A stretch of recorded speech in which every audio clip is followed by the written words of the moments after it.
मतलब क्या बोल सकते हैं, कड़ा डिसीजन होगा, क्योंकि मुझे लगता है कि उन सब में कुछ बेहतरीन है, तभी सब अपने अपने प्लेटफॉर्म पे आगे हैं। और आगे ही नहीं है, वो आदर्श हैं हम सभी भोजपुरी परिवार के लिए, समाज के लिए।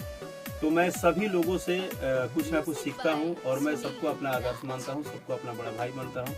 और मुझे तो एक ही बात लगता है कि भोजपुरी में एक चाय पिलाने वाला स्पॉट बॉय से लेके और एक स्टार तक ये पूरा परिवार है, और बिना परिवार के सहयोग से आप आगे नहीं चलते। लेकिन काफ़ी द्वंद्व युद्ध भी होता है जो म्यूजिक इंडस्ट्री, भोजपुरी फिल्म की बात करें, गाने की बात करें, तो हर कोई एक दूसरे पर आरोप लगाता है किसने मेरा गाने को चोरी किया या कॉपी कर रहा है। तो क्या कहना चाहिए उस चीज़ के बारे में, वो कितना गलत मानते हैं? सर देखिए, द्वंद्व होना, ये जो चीज़ें हैं जिसको आप बोलते हैं द्वंद्व होना, ये द्वंद्व नहीं है। कारण क्या है, हर एक व्यक्ति इंडस्ट्री में दिन रात पसीना इसलिए बहा रहा है कि हमें भी कुछ मिले, हमें भी कुछ मिले, हम भी कुछ मेहनत करें, हम भी आगे बढ़ें।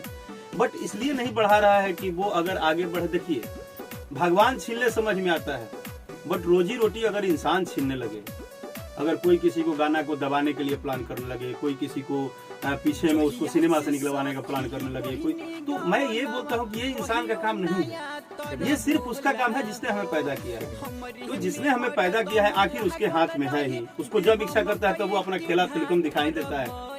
तो फिर हमें क्या जरूरत है, हम तो एक परिवार हैं, हम तो एक भाईचारा है, सब एक जीवन लेके आए हैं, कब कौन कहाँ चला जाएगा किसी को पता भी नहीं है। तो जब इतना प्यारा सा जीवन मिला है तो हमें, आप देखिए ना सर, हमारे अलावे भी तो इंडस्ट्रीज है, हमारे अलावे भी तो इंडस्ट्रीज है, भोजपुरी के अलावे साउथ है, हिंदी है, सब इंडस्ट्री में देखिए किसी हीरो की फिल्म चलती है तो एक बड़ा हीरो आते हैं, घड़ी सरप्राइज करते हैं, ब्रास्लेट सरप्राइज करते हैं, वो बोलते हैं, उनका पोस्ट करते हैं और अच्छा आगे बढ़िए। बट हो सकता है ये सबकी अपनी पर्सनल राय है, इसमें मैं कौन होता हूँ कोई बात कहने वाला। लेकिन मुझे तो सिर्फ और सिर्फ एक ही बात समझ में आता है कि ये पूरा परिवार है। हाँ, उस कड़ी में मैं भी हो सकता हूँ और मैं भी हूँ कि अगर जब दुख तब होता है कि भाई मुझे पता चला कि आज ये काम मेरा था और कल सुबह पता चला कि मेरा नहीं है। तो राकेश जी, थोड़ा अपने बारे में बताइए, शुरुआत का जो दौर था आपका अभिनय का और अभी तक का जो दौर है, और आगे जो आपका प्लानिंग है करियर को लेकर, उसके बारे में कुछ बताइए, क्या करना चाहेंगे? सर मेरा दौर एक ही रहा और मुझे दूसरा कुछ नहीं समझ में आता है। मैं 2006 से, मेरा 2006 में पहला एल्बम रिलीज हुआ था, वो मुझे याद है, 2006 में पहला एल्बम मैं गाया था। बट गायन के क्षेत्र में मैं 2003 से ही हूँ, 3 या 2 से। उस टाइम मैं बच्चा था, 11-12 साल की एज में, मैं बता रहा हूँ आपको। उस दिन से अभी तक मुझे सिर्फ एक बात समझ में आई है कि मैं सिर्फ और सिर्फ एक सिंगर हूँ। आज भले आप लोग के आशीर्वाद से एक एक्टर भी हूँ। इसके अलावा सर मुझे कुछ नहीं समझ में आता है कि क्या हुआ। और जीवन के संघर्ष में चाहे हालात कुछ भी हो गए, इसमें कोई झूठ बोलने वाली बात नहीं है कि हमने जीवन का जितना दौर देखा है, क्योंकि हर इंसान देखता है, तो उसको बार बार मीडिया में बोलने से कोई फायदा नहीं है।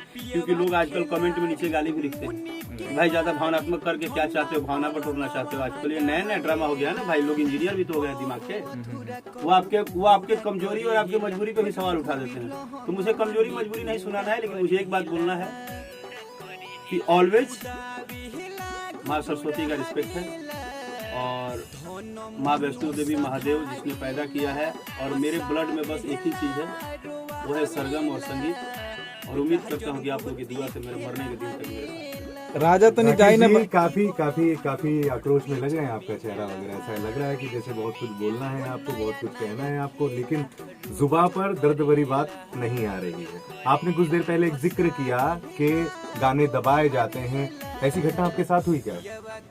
सर देखो, मैं आपको क्लियर बोल रहा हूँ, मेरे साथ कुछ ऐसी चीजें हुई थी, वो जो आज गाना सक्सेस है उसी पे हुआ था। अभी हाल फिलहाल आपने देखा होगा कि हम ही नहीं, 2-3 चीजें हैं इंडस्ट्री लेवल पे जो आप कभी नोट कीजिएगा। जैसे कुछ सिंगर होते हैं जो अपना पोस्टर तुरंत डालते हैं कि भैया मेरा पोस्टर का भी सेम नाम है, अभी दूसरे किसी ने भी गा दिया, जैसा मुझे लग रहा है जो मैं आपको बता रहा हूँ। दूसरी चीज होती है कि जो आजकल ज्यादा है कि मैं उनका भक्त हूँ तो मैं उनका भक्त हूँ। सर ये पहली बार हुआ कि कलाकारी में जिसको कि लोग बोलता था कि कलाकार 7 समुद्र पार भी एक होता है, मतलब सुर और संगीत जो होता है इसमें कोई भी किंतु परंतु नहीं होती है। बट कहीं ना कहीं आज है हालात जो हैं कि अब अगर राकेश मिश्रा ने अपनी दर्द भरी बातें लाइव में आगे कह दी तो लोग बोलते हैं कि हाँ हर बार रोवा तो हर गाना हिट हो जाए। इसको भी कहीं ना कहीं तो क्या मतलब क्या है बोलने का, जब आप अनसेंसिबल हो, जब आपको सेंस नहीं है, जब आप बात को समझ नहीं सकते हो तो आपसे बोलने से क्या फायदा है। मेरा कहने का मतलब ये है कि जिस संगीत का, अरे सर हम किसी के घर शो करने जाते हैं, हम पूछते हैं क्या कि भैया आप कौन से कास्ट के हैं? वो तो सीधे बोलते हैं, उनकी औरत सीधे बोलती है बेटा आओ घरे आओ, उनका माई सीधे करी बबू आओ दूध रोटी खा लो। क्योंकि हम तो कलाकार हैं, हमारा तो पूरा का पूरा एक ही परिवार है। संगीत का धर्म और जात कैसा सर? लेकिन फिर भी अब इस चीज के ऊपर सवाल उठती है, बातें होती हैं, और क्या क्या बोलिएगा तो गाली सुनिए नीचे कमेंट में, तो सुनते रहिए गाली, उसमें हमको क्या बोलना है। आप किसके बारे में बात कर रहे हैं, जरा खुलकर बोलेंगे? मैं सर अपने बारे में बात कर रहा हूँ कि अगर मैं अपनी बात, आप लोग क्या होता है, आप लोग जबरदस्ती पहले बोलते हैं कि राकेश जी बोलिए बोलिए, और दर्द खुलवा देते हैं, नीचे से गाली सुनवाते हैं, वो तो रोक नहीं पाते हैं आप। अब आपके इंटरव्यू में मैं कुछ बोलूंगा अपनी दर्द